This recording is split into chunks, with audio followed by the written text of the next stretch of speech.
ನಮಸ್ಕಾರ ಸ್ನೇಹಿತರೆ. ವರಮಹಾಲಕ್ಷ್ಮಿ ದಿನದಂದು ಶುಕ್ರವಾರ ಅಥವಾ ಮಂಗಳವಾರ ಈ ಮಂತ್ರವನ್ನು ಜಪಿಸುವುದರಿಂದ ಮಹಾಲಕ್ಷ್ಮಿ ನಿಮಗೆ ಒಲಿಯುತ್ತಾಳೆ. ಆ ಮಂತ್ರ ಯಾವುದೆಂದರೆ ಓಂ ಶ್ರೀಂ ಹ್ರೀಂ ಶ್ರೀಂ ಕಮಲವಾಸಿನಿಯೇ ನಮಃ. ಓಂ ಶ್ರೀಂ ಹ್ರೀಂ ಶ್ರೀಂ ಮಹಾಲಕ್ಷ್ಮಿಯೇ ನಮಃ. ಈ ಮಂತ್ರವನ್ನು ಜಪಿಸುವುದರಿಂದ ಮಹಾಲಕ್ಷ್ಮಿ ಒಲಿಯುತ್ತಾಳೆ. 108 ಬಾರಿ ಜಪಿಸಬೇಕು. 108 ಬಾರಿ ಈ ಮಂತ್ರವನ್ನು ಹೇಳುವುದರಿಂದ ನಿಮ್ಮ ಸಕಲ ಇಷ್ಟಾರ್ಥಗಳು ನೆರವೇರುತ್ತದೆ.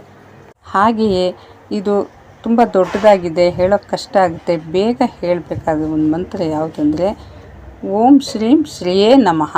ಅದನ್ನು 108 ಬಾರಿ ಹೇಳುವುದರಿಂದ ಕೂಡ ಮಹಾಲಕ್ಷ್ಮಿ ಒಲಿಯುತ್ತಾಳೆ. ಮಹಾಲಕ್ಷ್ಮಿಯ ಅನುಗ್ರಹಕ್ಕೆ ಈ ಮಂತ್ರಗಳನ್ನು ಜಪಿಸಿ ಪಾತ್ರರಾಗಿ.